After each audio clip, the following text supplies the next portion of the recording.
do it? Or had he spoken, and shall he not make it good? Behold, I have received commandments to bless, and he hath blessed, and I cannot reverse it. All right now. I just want to preach for a few minutes on this thought. Irreversible blessing. Irreversible blessing. Irreversible blessing. As we walk around this text, we've discovered that at this time, Balak was angry with Balaam. All right. Thus, a confession of God's overruling power is extorted from a wicked prophet to the confusion of a wicked prince. Second time, the curse is turned into a blessing. And this blessing is both larger and stronger than the former. Yes, all right. Let us look at verse 20, and we discover that Balaam says, I have received a commandment to bless the people of Israel. Yes, sir. To pronounce a blessing upon them, to declare them a happy people. Yes, sir. You see, Balaam had received not instructions, but an inward revelation of the divine will of God, which he could not go against. Yes, in other words, Balaam declared, he had blessed, and I cannot reverse it. Yes, sir. God has blessed them. Yes, sir. God has determined to bless them. God has promised to bless them by bringing them into the land he has given them. Yes. So the blessing which God has for Israel and bestows upon them, they are irreversible. Yeah.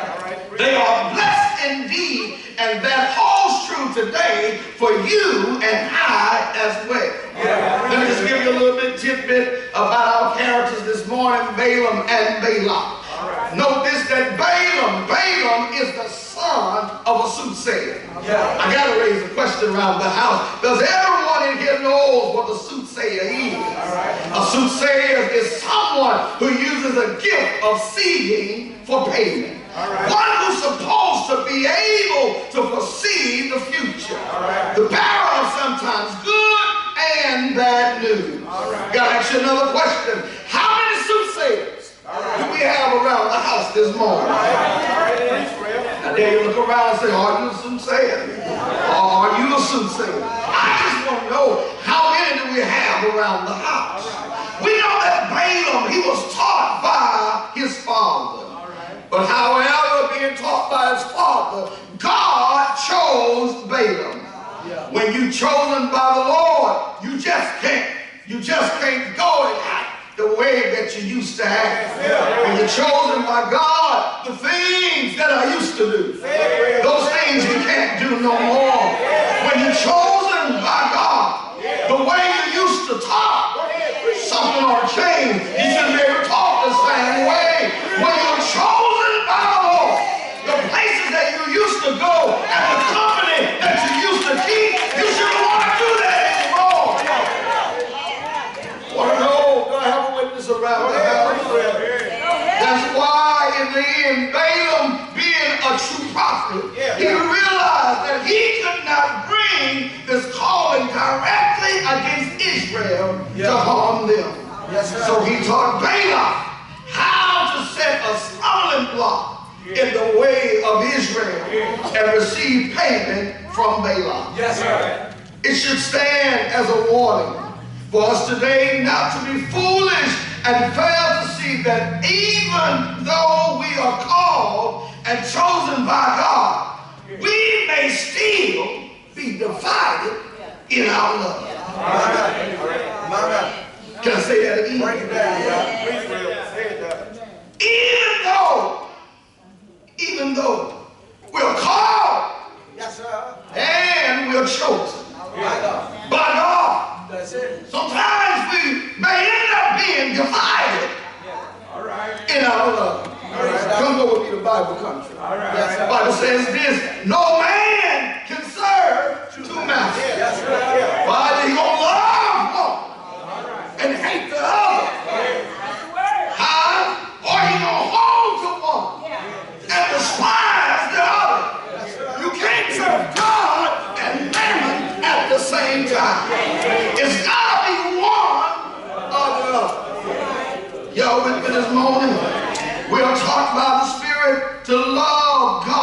only. For if we do anything else, we will suffer as Israel has suffered. And this is the religious aptitude of vanity. It cuts through the chase of what it takes to please God. Somebody asked the question, what does it take to please God? I'm glad you asked me. Here's your answer. A pure heart. Not a divided one. You got to have a pure heart. Now Balak, who was the son of Zippor, he was king of Moab at this time. Having witnessed all that Israel had done to the Amorites, he became very fearful, so much so that he sent messengers to Balaam, saying, behold, there's a people coming out of Egypt. Behold, they cover the surface of the land. They are living opposite of me. Now therefore, please come, curse this people for me, since they are too mighty for me to handle. Then I may be able to defeat them and drive them out of the land. For I know that he who you bless, he bless. And he whom you curse, he's cursed. But Balaam, I know that you can do it. In other words, Balaam, I've seen your track record. Balaam, I know your history. Balaam, I've seen the results of what you have done. Only thing you got to do is you open your mouth and bless them, Balaam, they bless. But if you curse them, Balaam, they will be cursed. So Balaam, we want you to come on over and curse these folk for me. On with this knowledge, Balak solicits the professional hitman, Balaam, to drive his enemy from Israel's territory. All right. Can I raise one more question? How many people in this house this morning? Yes, sir. When you feel threatened by your brothers and your sisters, you go out and hire a hitman to take them out. Come on, go with me for a little while. When things don't go your way, doesn't look like it's a mile for you. How many of you would go and hire a hitman to take your brother or your sister out? The same brother you sit alongside on Sunday morning. Come on. The same sister you sit in WM meeting with. The same brother that you break bread at the Lord's table with.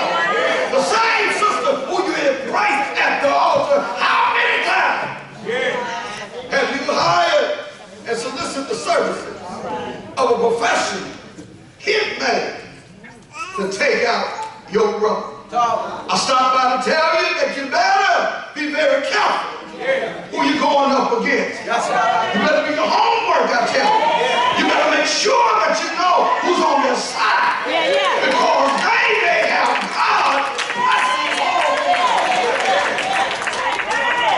Just tell them, Brother Candy, I just look like this. I just look like this. But you don't really know who you're messing with. Come on. You don't really know who you're going up against. The person that's watching over me. The Bible says he neither slumber nor he sleep. The person that got my back sent his son to Calvary. The person that got me right now. It's Jesus Christ, and I'm looking at you over there. In the house here, there's others in this house. I know that if it had not been the Lord standing with me, your enemies would have devoured you long time ago. But I wish I had somebody to just look at me now.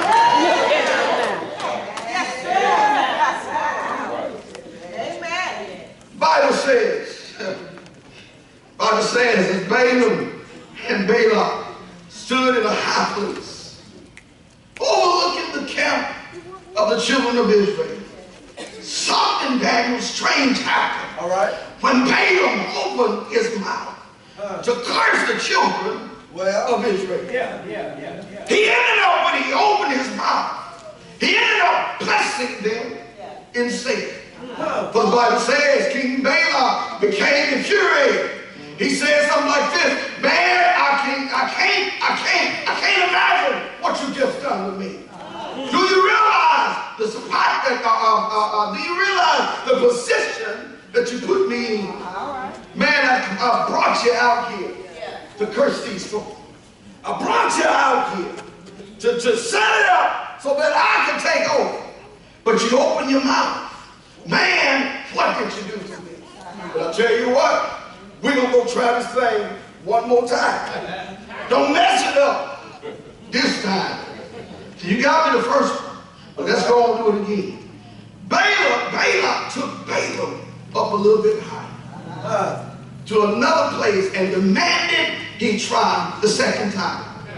Blessings like a river began to flow out of his mouth.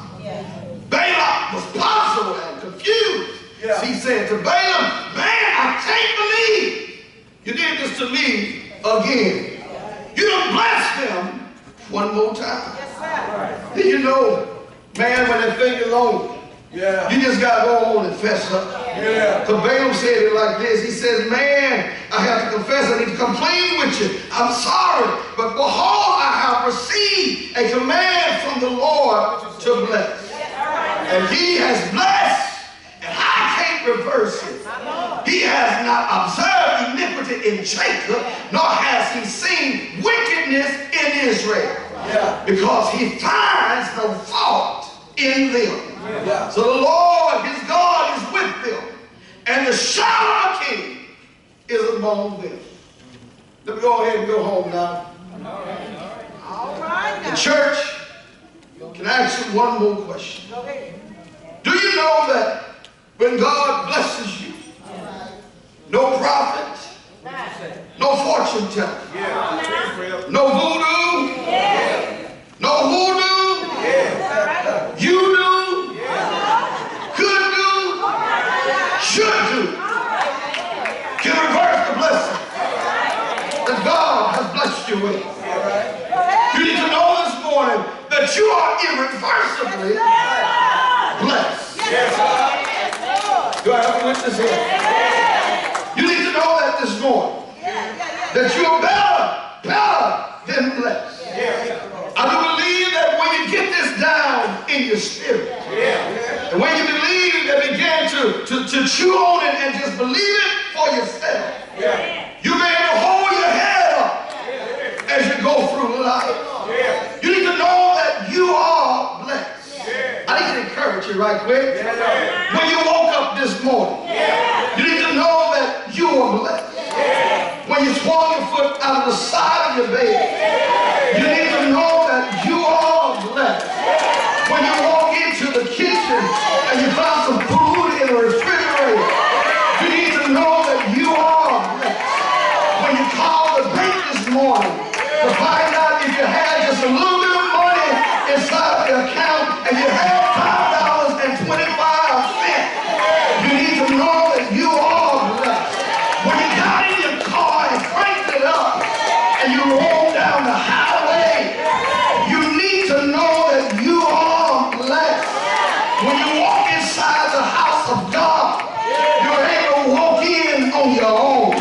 You can raise your hand, you can jump on your feet, and you can tell somebody, look what the Lord has done in my life. I've been a lot of places, I've seen a lot of things, I've heard a lot of problems, but it had not been for the Lord standing with me, I wouldn't be here right now. If it had not been for God putting his hands on me, I should be dead and buried, sleeping in my grave. But I thank the Lord that this morning when I rose up, I did not have a doubt. Why? Because I knew that the Lord will bring me out. Say yes! Say yes! Say yes!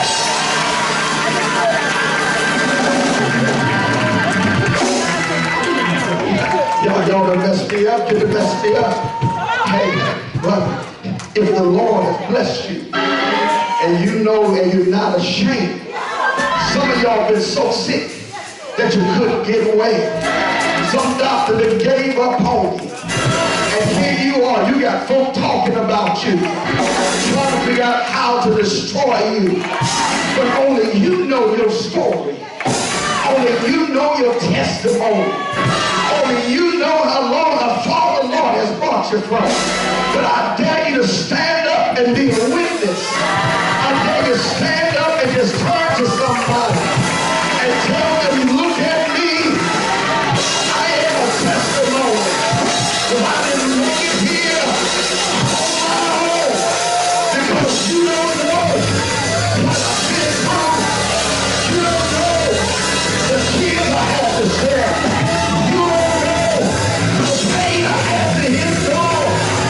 You don't know, all the stuff that I've been through. But I can stand this morning and shake my hands and say, Lord, thank you. Can I tell you one more time? Come on, I'm there to say, Lord, thank you. Thank you, Lord. No, you're talking like y'all watching that game. I dare you to say, Lord, thank you. Thank you. No, you have to get out of check. See, you know that you get irreversibly blessed. Yeah. You are irreversibly blessed. The Bible says the redeemed of the Lord ought to say so. So I'm going to tell you to open up your mouth in here this morning. I'm going to challenge you to lift up your hands this morning. Don't worry who's around you. Lift out your hands. And I tell you something, Lord, I thank you. Why? Because I'm irreversibly blessed. Because Lord, you blessed me. You blessed me once.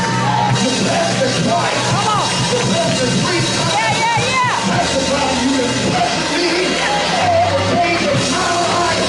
And so that's why, since I have a chance, I'm going to lift up my hands and tell the Lord.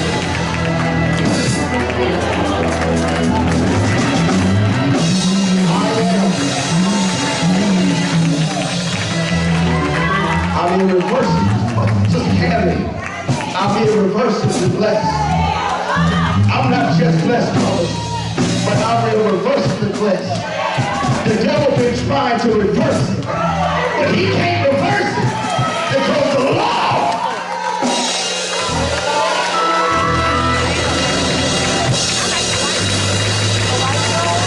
One more. Look at your neighbor. Look at your neighbor. Now when you don't want to talk to you, better find one more. Look at your neighbor. And say, neighbor. No, y'all talk like y'all from the country. I know y'all can talk. Y'all call me Little Willie, and I know y'all can open up your mouth. Say, neighbor. Neighbor. If you want to see what a blessing looks like, you're looking at it right now. Give God a hand.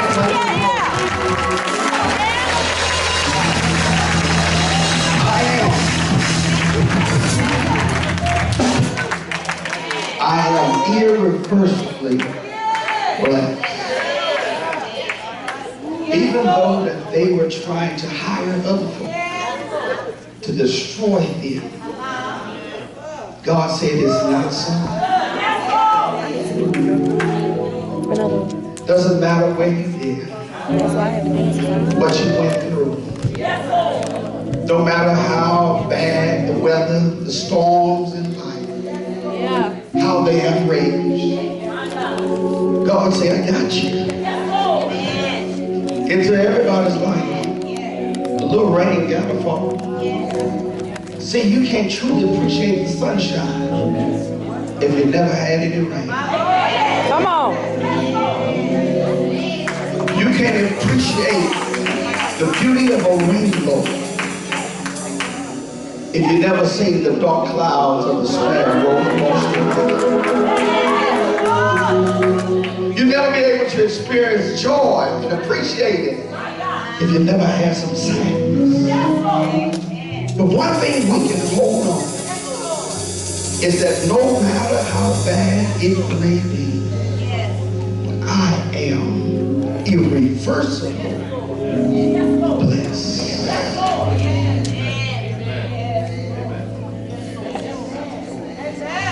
God is good. There's somebody here this morning, and I'm going to leave with one old song, and I'm out here, I promise you. Somebody's here right now. you are here right now. And you know what? You have struggled. You have gone through some stuff. And you were just about to throw in the towel. My God.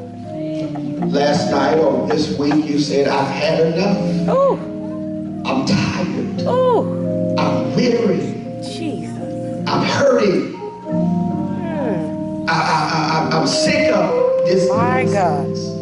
Lord, do you hear me crying? Do you hear me calling your name? My God. And you even get to the point to where you want to raise your hand and shake your finger in God's face, but baby, don't do that this morning.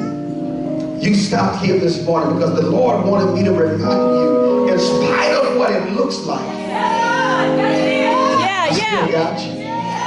Come on. I could have allowed you to die on yesterday, but I held you for one more day. My God. I could allow that bill, you know, the one that sent all the different little colors in the mail. They should have shut it off a long time ago. But I got you. As sickness you continue to cry about, Lord, Lord, Lord. Guess what? He said, I'm going to take you out a long time ago. But you got to know that you're blessed. And we're going to do some business at this altar. I'm going to challenge you this morning. You don't know the Lord as your personal Lord and Savior. Would you come? Number two, you have a relationship with Him. You left Him. He didn't leave you. You've been blaming everybody else for your mishaps. Now it is time for you to own up to your own responsibility. You need to come right now. And last one's going to be this. Maybe you're desiring a church home. Second Church would love to have you come and join with them, and let's grow together.